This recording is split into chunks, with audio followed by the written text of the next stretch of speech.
Good morning student. आज का हमारा टॉपिक है सितार की बनावट और उसके अंगों का वर्णन। ये हमारे बीए फर्स्ट सेमेस्टर और बीए थर्ड सेमेस्टर में ये क्वेश्चन है। तो आज हम आपको सितार के बारे में संपूर्ण जानकारी देने जा रहे हैं। सितार आपके सामने जैसा कि आप देख पा रहे हैं सितार है और इसके मुख्य दो हिस्से होते हैं। एक ये लंबा हिस्सा ये और एक ये नीचे का गोल हिस्सा। ठीक है, हम इस गोल हिस्से को तुम्बा कहते हैं और ये लंबे हिस्से को हम डांड कहते हैं। जो तुम्बा है ये लौकी का बना होता है और अंदर से खाली होता है ताकि इसमें स्वरों में गूंज पैदा हो, इसलिए अंदर से ये थोथरा होता है। लौकी को सुखा के उसे साफ करके फिर ये तुम्बे को बनाया जाता है और इस तुम्बे को लकड़ी के हिस्से से ढक दिया जाता है। इसे हम तबली बोलते हैं, तुम्बा तबली। और सितार के डांड वाले हिस्से में यहाँ पे जहाँ पे ये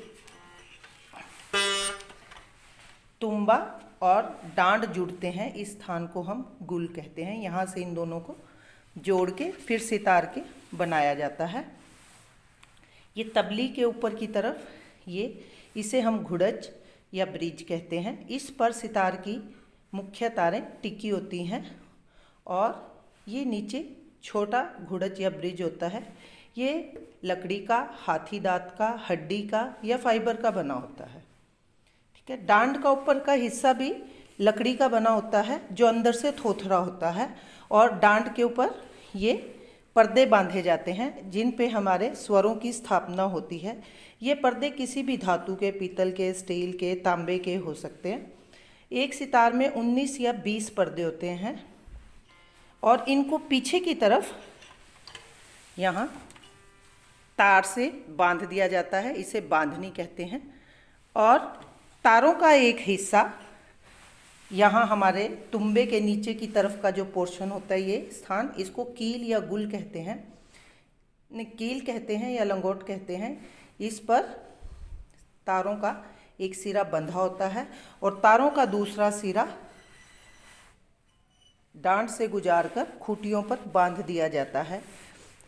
सितार में मुख्य 7 तारें होती हैं ऊपर की तरफ और नीचे ये तरब की 11 तारें होती हैं। 7 मुख्य तारों को बांधने के लिए बड़ी खुटियाँ होती हैं तथा तरब की तारों को बांधने के लिए छोटी खुटियाँ डांड में लगी होती हैं। सितार में ऊपर की तरफ ये 2 पट्टियाँ होती हैं। पहली पट्टी अट्टी कहलाती है, इसके ऊपर तारें टिकी होती हैं तथा दूसरी पट्टी को हम तारगहन बुलाते हैं। इसमें छेद होते हैं, इनसे गुजार कर तारें खूंटियों तक बंधती हैं। इन खूंटियों को घुमाकर तारों को विभिन्न स्वरों में मिलाया जाता है। सितार में तार में मनक्या या मोती ऐसे पिरो दिया जाता है। इसको ऊपर या नीचे करके हम सितार को, तारों को विभिन्न स्वरों में मिलाते समय प्रयोग करते हैं। जो ध्वनि का सूक्ष्म अंतर होता है उसको ठीक करने के लिए हम मनके का प्रयोग करते हैं। और सितार में ये सजावट के लिए ये इस तरह की मीनाकारी या नक्काशी का काम किया जाता है। इसे हम जुल्फ़े कहते हैं। ये हमारे सितार के मुख्य अंग हैं और इसकी बनावट को हम इस तरह से समझते हैं। सितार, जैसा कि आपको बताया, सितार के मुख्य 2 अंग हैं, डांड, सितार के ऊपर वाला पोर्शन, और ये है आपका तुम्बा, जो गोल हिस्सा है आपका, ये तुम्बा है। और तारों का एक सिरा नीचे लंगोट या कील से बांध दिया जाता है। तुम्बे को लकड़ी से ढक के कवर किया जाता है जिसके ऊपर ब्रिज की स्थापना होती है और ब्रिज के ऊपर आपकी तारें टिकी होती हैं और इस लकड़ी को हम तबली बुलाते हैं। जिस स्थान पर डांड और तुम्बा दोनों आपस में जुड़े होते हैं उसे हम गुल कहते हैं। और डांड के ऊपर हमारे ये पर्दे बंधे होते हैं, ये किसी भी धातु के होते हैं, 19 या 20 होते हैं।